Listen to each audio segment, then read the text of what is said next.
쓸쓸하고 삭막한 벌판에서 삶을 위해 양떼를 물고 고독함과 외로움 속에 피리 부는 어린 소년이 있습니다. 사람은 생계를 위해, 육신을 위해 일은 해야 합니다. 다윗도 먹고 살려니 매일 양떼를 물며 자기 일에 종사하며 살지 않을 수 없었습니다. 그는 10대의 어린 소년으로 양치는 목동이었으나 그의 정신은 신앙에 몰두하는 삶을 살았습니다. 위대한 삶입니다. 외롭고 쓸쓸하고 고독했지만 그 주관을 받지 않고 먹고 입고 살아야 할 직업인 목축에도 온 정신을 쏟지 않고 오직 하나님께 정신을 몰두하며 살았습니다. 찬양과 감사를 드리며 깊이 하나님을 생각하며 살았습니다. 10대 때 위대한 생각을 하며 삶을 살았습니다. 하나님은 턱을 고이고 땅의 의인들을 찾으시다가 다윗을 보셨습니다. 그는 어렸지만 미리 선지자 사무엘을 보내어 은밀히 기름 부어 왕으로 축복하라고 했습니다. 아무도 모르게 은밀히 행하시는 하나님입니다. 은밀히 행하시는 하나님께 쓰임 받으면 같이 은밀히 행해야 합니다. 그때부터 민족적으로 선지자 사무엘로 인도되어 사울왕 앞에 쓰임 받게 되고 인정받는 일을 은밀히 행하도록 삶의 여건을 하나님이 틀어주셨습니다. 여러분들도 뜻있는 대로 하나님께서 삶의 여건을 틀어주심을 깨달아야 합니다. 하나님의 신이 사울왕에게서 떠나니 악신이 사울을 괴롭히고 고통을 주어 사울은 고통을 받게 되었습니다. 신하들이 그 안타까움을 보고 사울에게 말하기를 수금 잘 치는 자를 왕 앞에 모셔와 악신이 올 때 수금을 치면 악신이 오지 못하고 떠나리니 좋게 신하를 시켜서 하게 하옵소서 하고 조언했습니다. 이에 왕은 이 말을 선히 여기고 그럼 수금 잘 타는 자가 누구냐? 한 신하가 왕께 고하기를 베들레헴에서 양치는 자 중에 이새의 아들을 본즉 수금을 탈 줄 알고 무용과 구변이 있고 하나님이 그와 함께 하시더이다. 사울왕은 신하를 이새에게 보내어 내 아들 다윗을 내게로 보내달라 하였고 이새는 다윗을 사울왕에게 보내면서 염소 새끼와 포도주를 가죽 부대에 담아 나귀에 실어 보냈습니다. 다윗이 사울왕 앞에서 수금을 타는 즉시 사울에게 있던 악신들이 다 떠나고 사울은 기뻐했습니다. 2일 후에 이웃나라 블레셋 나라가 대군을 모아 이스라엘과 싸우고자 쳐들어왔습니다. 그들은 이스라엘의 군대에 가까이 와 외치기를 너희 중에 나를 대적하여 이기면 우리가 너희 종이 되고 내가 이기면 너희가 우리 종이 되어 살기로 하자. 이는 블레셋 군대의 대장 골리앗 장군입니다. 그는 키가 6규빗 한 뼘이나 되었습니다. 한 규빗은 팔꿈치에서 손가락 끝까지입니다. 팔꿈치에서 손가락 끝까지는 40cm가 넘으니 250cm 정도가 됩니다. 키가 2m 50cm 정도가 되니 엄청난 자입니다. 머리에는 노투구를 썼고 다리와 가슴을 창과 화살이 뚫을 수 없는 철판으로 된 갑옷을 입었으며 창 자루를 들었는데 창날은 철 600세겔로 만든 것이었습니다. 또한 방패 든 자들이 골리앗을 보호하며 행했습니다. 골리앗은 현대 무기인 총으로 쏴야 넘어뜨릴 수 있도록 무장을 했습니다. 그는 안 죽으려고 완전 무장을 하고 이스라엘 군대 앞에 나타나 큰 소리로 고함을 쳤습니다. 사울의 신하들아! 너희 중 한 사람을 택하여 내게 보내라! 그가 너희 대표로 나와 싸워! 나를 이기면 블레셋 민족이 너희 나라를 섬기는 종이 되고 내가 이기면 너희 민족이 우리 민족을 섬길 것이니라! 이에 사울왕은 이 말을 듣고 더욱 놀라 사지가 떨려 어찌할 줄을 모르고 덜덜 떨고 있었습니다. 이 전쟁 때 이새의 아들 8명 중에 다 큰 세 아들이 전쟁에 참여했기에 이새는 다윗을 시켜 내 형제들이 전쟁에 나가지 않았느냐? 내가 볶은 곡식과 떡을 줄 테니 천부장과 내 형제에게 주고 내 형들의 안부를 확실히 알고 오너라. 이에 다윗이 형들에게 찾아가서 안부를 전하고 형들도 만났습니다. 블레셋 군대의 대장 골리앗은 나와 같이 싸울 자가 없느냐? 하며 또 고함을 질렀습니다. 이스라엘 군인 중에는 골리앗이 자기 진으로 올까봐 도망가는 자도 있었습니다. 사람들이 말하기를 누구든지 저놈을 죽이는 자는 왕이 많은 재산을 주고 자기 딸을 주어 그 아비의 집을 소유하게 한다라고 했습니다. 다윗은 이것저것 따지지 않고 하나님을 믿지 않고 할례도 받지 않은 저 블레셋 사람에게 치욕스러운 욕을 먹고 그냥 있느냐고 다윗은 노를 바랬습니다. 그러면서 자기 형들에게도 이같이 말하였습니다. 이 군대 중에 누가 저놈에게 쫓아가 멸할 자가 없습니까? 왜 달달 떨고만 있습니까? 형들이 다윗에게 분노하면서 양떼는 누구에게 맡기고 왔느냐? 전쟁 구경하러 왔느냐? 어서 가서 양이나 치라. 다윗의 형들은 평소에도 다윗을 못마땅하게 대하였기에 한마디 했습니다. 이에 다윗은 내 말함이 무엇이 그리 화가 납니까? 내 당연히 할 말을 한 것이 아닙니까? 전쟁 구경 왔느냐? 쓸데없는 소리 말고 어서 사라지라. 다윗이 골리앗을 보고 분노하여 잡아 죽일 듯이 담대하게 말하니 신하들이 이 말을 듣고 사울왕에게 고하였고 사울왕은 다윗을 불렀습니다. 다윗은 사울왕에게 말했습니다.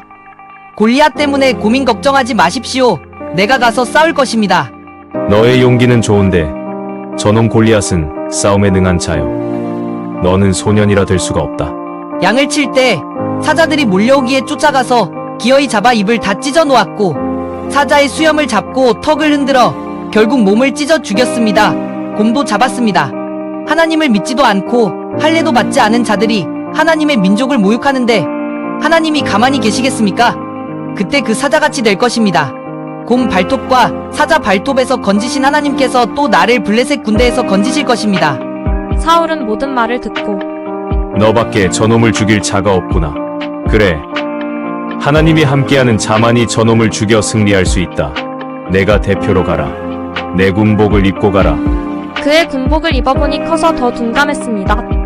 다윗이 말하기를 나는 갑옷도 병기도 의지하지 않고 평소 가지고 다니는 물맷돌 5개와 양치는 막대기만 있으면 족합니다. 결국 사울왕은 다윗을 골리앗 앞에 보내고 모든 군대와 함께 지켜보았습니다. 골리앗 장군은 이스라엘 대표로 다윗이 싸우러 나오는 것을 보고 말했습니다. 내가 왔단 말이냐? 가련하다 그렇게 사람이 없느냐? 손에 막대기는 왜 가지고 왔느냐? 나를 괴로 보고 왔느냐? 내가 너를 저주한다. 너는 오늘 죽으리라. 내 고기를 새들과 짐승들이 먹으리라. 이에 다윗이 말하기를 블레셋 군대들이여, 골리앗아, 너는 창과 갑옷과 군대를 의지하고 내 건장한 몸을 의지하고 전쟁의 유력함을 의지하지만 오늘 내가 너를 쳐서 땅에 쓰러뜨리고 내 목을 내 칼로 베어 목은 내가 취하고 몸은 들판의 짐승들과 새들이 잔치하게 하리라. 하나님 앞에는 창도 갑옷도 유능함도다.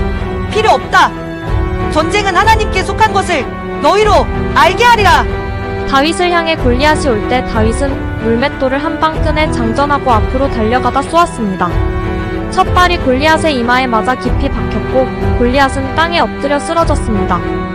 골리앗을 수호하던 블레셋 군대들은 이를 쳐다보고 이럴 수가 하며 어찌된 영문인지 몰랐습니다.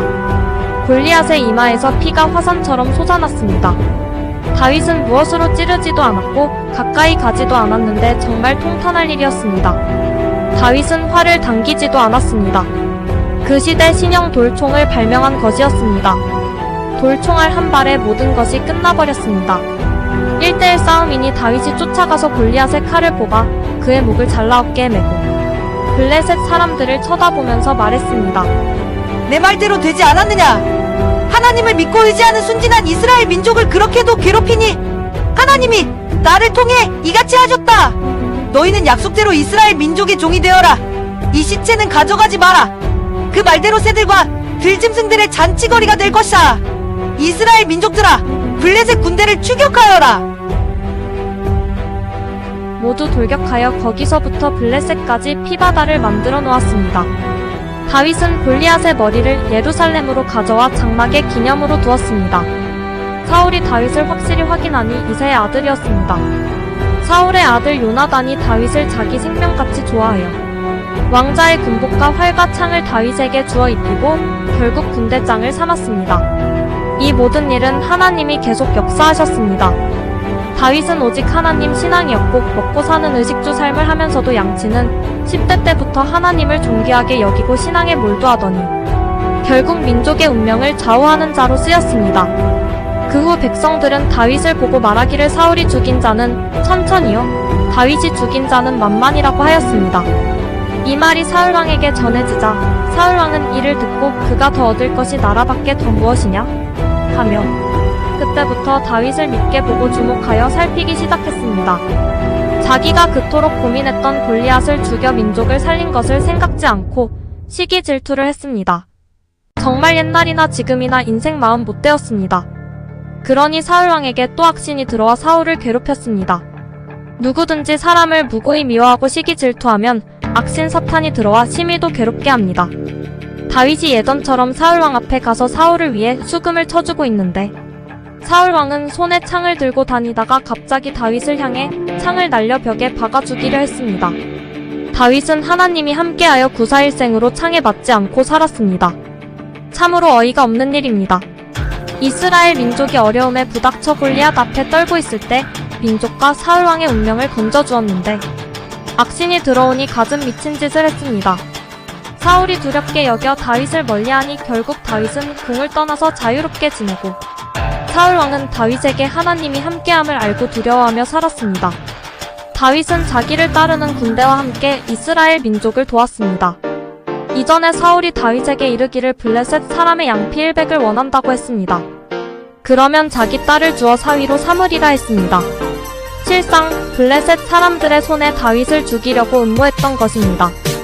이에 다윗이 자기 군대와 함께 가서 블레셋 사람을 죽이고 그 양피 200을 베어다 왕께 주었습니다.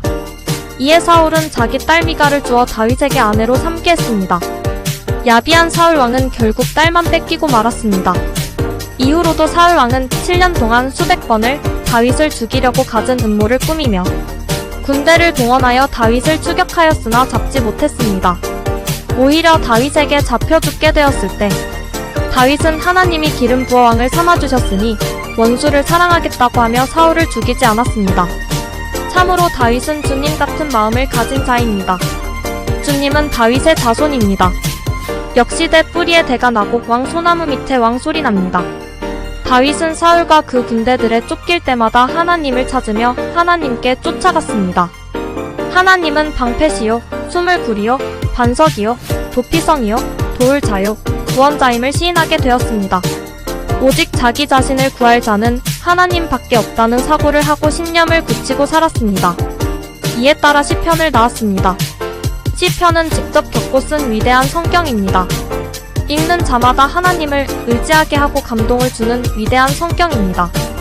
다윗이 하나님을 얼마나 사랑하고 의지하고 살았는지 실감나게 알 수 있으며 후대인들도 기록된 것을 보고 모두 하나님을 인정할 수 있게 했습니다. 하나님께서 말씀하시기를 다윗은 내게 합당한 자라고 했습니다. 이 같은 심정과 애간장타는 어려움을 통해 하나님께 더욱 붙어 살게 되었습니다. 쫓김을 통해, 환난을 통해, 고통을 통해 결국 다윗의 신앙은 하나님께 더욱 몰두하게 되었습니다. 편안했으면 그 큰 일을 하면서 하나님과 하나 되기 어려웠을 것입니다. 사울왕은 편히 살았고 그를 쫓는 자도 없었지만 하나님을 멀리하여 결국 그 마음이 지옥같이 되었고 그 몸은 사탄과 귀신들과 악령들이 쓰고 사는 자가 되었습니다. 그러나 다윗은 어려움을 통해 하나님과 더욱 가까워지므로 다윗이 하나님을 좇고 의지하는 대로 역사해 주셨습니다. 사울왕의 말로는 이러합니다. 이웃나라에 대침략이 있어 전쟁이 일어났습니다. 하나님이 다윗에게 이르기를 너는 이스라엘을 치러 온 블레셋에 가 있고 사울의 전쟁을 돕지 말라고 했습니다. 다윗이 전쟁에 나가지 않으니 블레셋 군대가 대승하게 되었습니다. 블레셋 군대가 사울을 포위하여 잡아 죽이기 직전이 되자 사울은 남의 손에 죽느니 자살하겠다고 마음먹고 결국 자살하여 죽었습니다. 행악자의 말로는 이같이 됩니다. 다윗은 이스라엘의 왕위에 올라 평화의 역사를 시작했습니다. 그 후 이스라엘 민족은 전쟁하는 나라마다 이겼습니다. 다윗 왕은 전쟁 때마다 하나님만 찾았습니다. 과거같이 하나님이 함께하심을 알았기에 오직 하나님께 피하고 전쟁할 때마다 전쟁은 하나님께 있다며 시편을 통해 그 실상을 묵시로 받았었고 시로도 읊어 백성들이 노래하게 했습니다. 이같이 전쟁 환난 고통을 통해 다윗과 이스라엘 민족은 다윗의 정신 따라 하나님께 피하고 하나님만 의지하고 싸웠습니다. 다윗은 통일 왕국을 이룩한 전쟁의 영웅, 정치의 영웅이 되었습니다. 전쟁에서도 승리하였지만 오직 신앙에만 몰두하여 신앙의 승리자가 되었던 것입니다. 신앙의 승리자가 되지 못하면 영원한 미래가 없고 불행한 인생으로 끝납니다. 여러분도 환난 핍박 고통 억울함을 당할 때마다 하나님께 피하고 하나님을 좇으세요. 그러면 삶의 승리를 하고 어떤 어려움에도 승리합니다. 그리고 무엇보다 신앙의 승리자가 되어 영원한 희망의 인생들이 됩니다. 만일 편안한 삶을 살았으면 태만하여 사울같이 악평하고 자기를 구한 자를 미워하고 시기 질투하며 살다가 죽었을 것입니다. 고생한 것도 보람이 있고 영원한 희망에 찬 자들입니다. 고생되어도 생명길로 가야 됩니다. 긴장된 삶, 근신하는 삶, 핍박 중의 삶, 가난함과 역경 중의 삶. 어떤 어려움 속에서도 오직 하나님만 의지하고 주님만 사랑하고 붙어 사는 삶을 살아야 합니다. 이를 통해 하나님과 주님을 더욱 찾고 하늘과 하나 되어 다윗 같은 삶을 살며 그동안 그 같은 삶을 살게 하신 하나님의 은밀한 뜻을 깨닫고 살라고 하신 말씀입니다. 오직 하나님과 예수님만 주가 되고 주님이 됩니다.